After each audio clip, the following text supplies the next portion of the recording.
할렐루야. 오늘도 새날을 주신 주님께 감사드립니다. 말씀 묵상 마가복음 2장 13절로 17절 말씀입니다. 제가 16절, 17절 말씀 봉독합니다. 바리새인의 서기관들이 예수께서 죄인 및 세리들과 함께 잡수시는 것을 보고 그의 제자들에게 이르되 어찌하여 세리 및 죄인들과 함께 먹는가? 예수께서 들으시고 그들에게 이르시되 건강한 자에게는 의사가 쓸데없고 병든 자라야 쓸데가 있으니 나는 의인을 부르러 온 것이 아니요 죄인을 부르러 왔노라 하시니라. 예수님께서 1장 1절로 12절 말씀에서 중풍병자를 고치시는 치유 사역을 하셨습니다. 그런데 그 이야기는 치유 사역이 나타난 것만으로 끝나는 것이 아니라 죄사함의 권세가 예수님께 있다라고 하는 것을 예수님께서 드러내셨습니다. 그래서 바리새인들과 서기관들, 그 자리에 있었던 서기관이 분노했습니다. 근데 오늘 말씀은 바리새인의 서기관들이 더 크게 분노하는 일이 일어났습니다. 알페오의 아들 레위가 세리였는데 그를 제자로 부르신 것입니다. 14절에 또 지나가시다가 알페오의 아들 레위가 세관에 앉아 있는 것을 보시고 그에게 이르시되 나를 따르라 하시니 일어나 따르니라. 세리였었던 레위도 즉시 예수님을 따랐습니다. 세리는 당시 유대 백성들에게 식민지 지배를 하고 있던 로마의 세금을 걷어서 바치던 일종의 민족의 원흉이다 이렇게 생각할 수 있는 죄인들입니다. 그런데 그런 사람을 제자로 들인 것도 모자라서 그의 집에 가서 세리와 죄인들이 모여 있는데 함께 식사를 하셨습니다.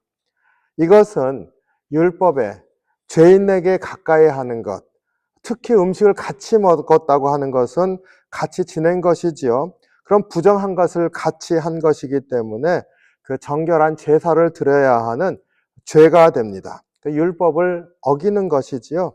이런 예수님을 보고 하나님의 사람이요, 하나님의 아들이요, 하나님의 권세가 있다고 말하는 그분이 어찌하여 세리와 죄인들과 같이 먹을 수 있는가라고 묻는 것입니다. 앞에서 중풍병자 이야기가 치유 이야기를 넘어서서 예수님께 죄사함의 권세가 있다고 하는 사실을 두고 논쟁이 일어난 논쟁적 이야기다라고 말씀을 드렸는데 오늘 이야기도 레위라는 세리를 제자로 드린 것으로 끝나는 것이 아니라 어떻게 죄인들과 같이 먹고 마실 수 있느냐라고 하는 논쟁이 일어난 이야기입니다. 그래서 오늘 이야기를 잘 생각을 하면 이렇게 됩니다. 죄사함의 권세가 그 죄인들에게 찾아와서 그들 가운데 있었다는 이야기가 되는 것이지요. 예수님께서는 죄인들을 위해서 오셨다. 친히 또 그렇게 말씀하셨습니다. 율법은 죄인이 되었을 때 성전으로 가서 자신의 죄를 고하고 죄사함을 받도록 합니다. 제사를 드리지 않습니까? 그런데 예수님은 죄사함의 권세가 있으신데 그 권세를 가지신 그분이 죄인들에게로 찾아오셨습니다. 그리고 그들과 함께 거하셨습니다. 이게 율법과 예수님의 근본적인 차이인 것이지요. 오늘 이야기를 통해서 바로 죄사하시는 그분이 죄인들에게로 찾아오셨다라고 하는 메시지를 전해주고 있습니다. 예수님께서 이것을 아주 우리가 잘 알고 있는 말씀, 완성하고 있는 그런 말씀으로 얘기하십니다. 17절이죠. 나는 의인을 부르러 온 것이 아니라 죄인을 부르러 왔노라. 오늘 말씀을 묵상하는 그 포인트가 여기에 있습니다. 왜 이 말씀은 바리새인들과 서기관들이 그토록 분노하는 말씀이 되었을까요? 왜 세리와 같은 죄인들에게는 이 말씀이 그렇게 기쁨의 말씀이 되었을까요? 우리가 이렇게 질문을 하고서 이 말씀을 묵상하면 그 이유가 너무나 분명해집니다.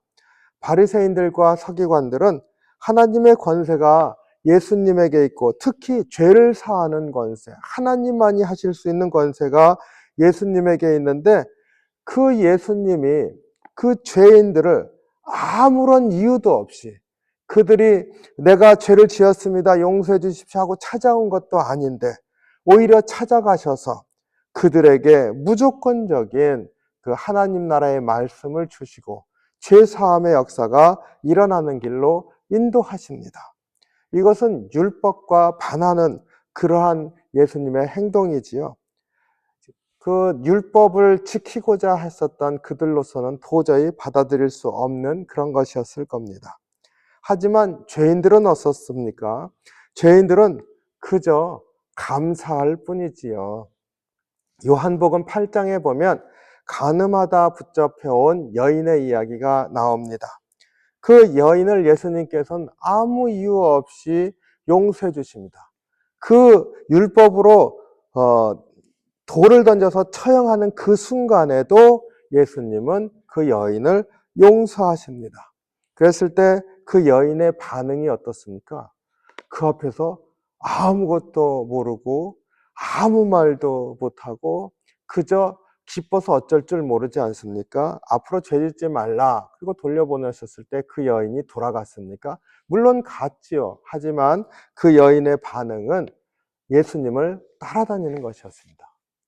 그 주의 말씀을 사모하는 사람, 주님의 말씀을 따르는 그러한 여인이 되었습니다. 죄인이며 미움만 받던 세리들도 마찬가지였을 겁니다. 예수님께서 친히 찾아오셔서 그들과 같이 먹는다.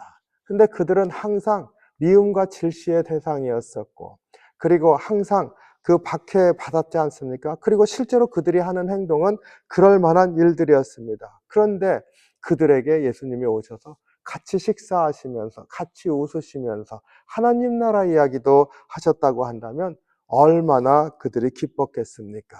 죄사함과 사랑을 주셨습니다. 죄인이기 때문에 감사할 수 있는 것이지요. 나 같은 죄인에게 주님이 찾아오셨다는 것, 거기에서 감사와 감격이 나옵니다.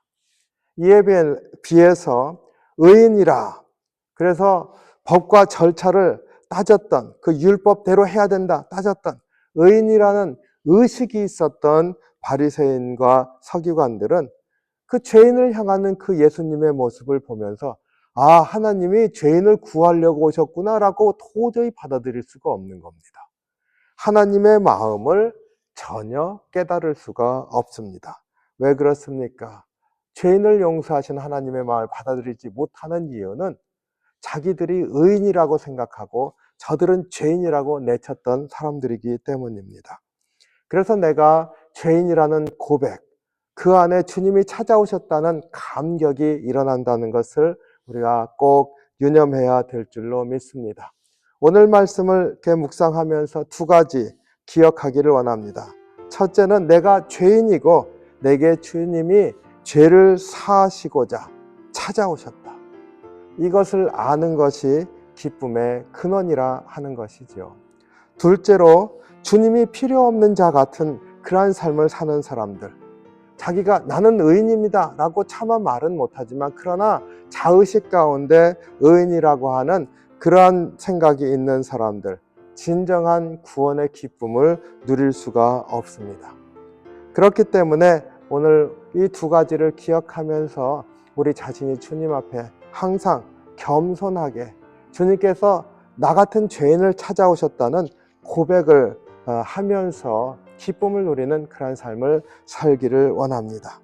주님이 죄인을 부르러 오셨다라고 하는 그 주님의 음성을 듣는 오늘 하루가 되시기를 주님의 이름으로 축복합니다. 기도하겠습니다. 사랑이 많으신 주님, 주님의 은혜와 사랑에 감사와 찬양을 드립니다. 나 같은 죄인을 찾아오신 주님께 감사합니다. 나의 삶을 돌아볼 때 얼마나 하나님 보시기에 어리석은지, 주님, 그러한 죄인임에도 불구하고 여전히 주님의 자녀로 받아주시고 또 이 땅에서 하나님의 백성으로 살게 하시는 것을 감사합니다. 우리 안에 죄인만이 감격할 수 있는 바로 그 구원의 기쁨을 우리에게 허락해 주시고 그 기쁨으로 오늘 하루도 승리하며 살 수 있게 인도해 주시옵소서. 감사드리며 예수님 이름으로 기도하옵나이다. 아멘. 오늘 또 주님 바라보시면서 나를 찾아오셨다 고백하면서 기쁨으로 주님과 동행하시는 귀한 하루가 되시기를 주님의 이름으로 축복합니다.